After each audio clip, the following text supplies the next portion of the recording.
When I was around 10 years old, I spent a week at my family's cottage on Pleasant Lake with my grandfather and my great uncle. At the time, my grandfather was quite enthused with a television show I'd never heard of before, Twin Peaks. I don't remember much from the episodes I watched in the evening that week, but I remember One-Eyed Jacks and the bejeweled outfits of the ladies working there.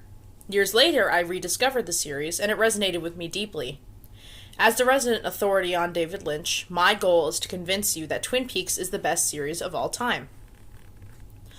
The first point that I'll bring up is how the story is always fresh. Mystery series can often become quite stale after a time, but every new piece of media relating to Twin Peaks provides a new, interesting piece of the story. The Secret History of Twin Peaks is a great example of this. It was released in 2016, before the third season was released. After 2 seasons of a show, 2 movies, and a companion book, this book still manages to keep it interesting. The Secret History dives into the history of Twin Peaks and a couple notable residents, rather than exploring Laura Palmer's story further, like The Secret Diary of Laura Palmer does. It features another person's perspective, and I would say who that person is, but that would be a spoiler. The book delves into a lot of the stories not explored in the show. The death of Andrew Packard, the log lady's husband, and the exploits of Doug Milford, brother of the mayor and owner of the Twin Peaks Gazette. This land is your land.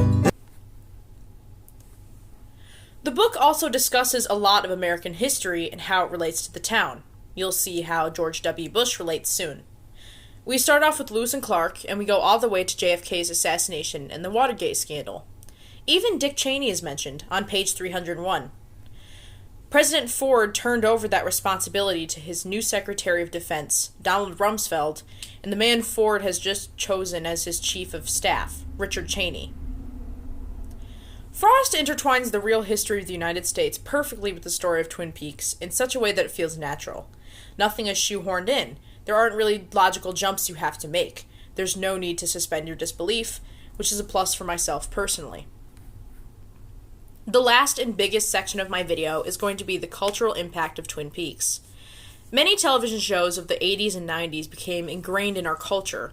From Seinfeld, we've derived such phrases as yada yada yada, Serenity Now, Double Dip. From Friends, we get BFF, Pivot. From ER and even today, we have Noah Wiley's great success in medical television. But Twin Peaks was special. Few pieces of media have become nearly as much of cultural phenomena as Twin Peaks did. David Lynch is arguably one of the most influential directors of the modern age, and Twin Peaks was his biggest commercial success. Many pieces of media today have taken inspiration from or referenced Twin Peaks and other Lynch works. Psych had an episode in 2010 that was essentially just Twin Peaks, titled Dual Spires. Many aspects of the Disney show Gravity Falls were inspired by Twin Peaks, Greasy's Diner, and the quirky personalities living in the town. Even Family Guy has Lynchian influence. In the 2016 holiday episode How the Griffin Stole Christmas, Lynch voices himself in a cutaway gag where instead of Santa coming down the chimney, it's David Lynch. We now return to How David Lynch Stole Christmas. Hello, I got you a present. It's a thumb. Don't look away. Let the fear wash over you. I don't understand. That's the whole point. Now, did you leave a plate of black coffee out for me? No?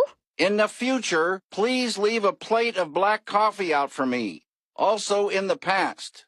But my personal favorite of all Twin Peaks references in media is the Scooby-Doo Mystery Incorporated episode Nightmare in Red, where Scooby-Doo is in the Black Lodge attempting to solve a mystery. Twin Peaks is also still culturally relevant now in 2026.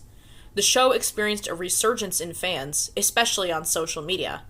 If I went onto TikTok right now, I bet you I would see at least 3 videos of some coquette girl blogger account saying, "Wow, I miss Laura Palmer," or "R.I.P. Laura Palmer, you would have loved Brat." So, conclusively, this is why Twin Peaks as a series is the best piece of media of all time.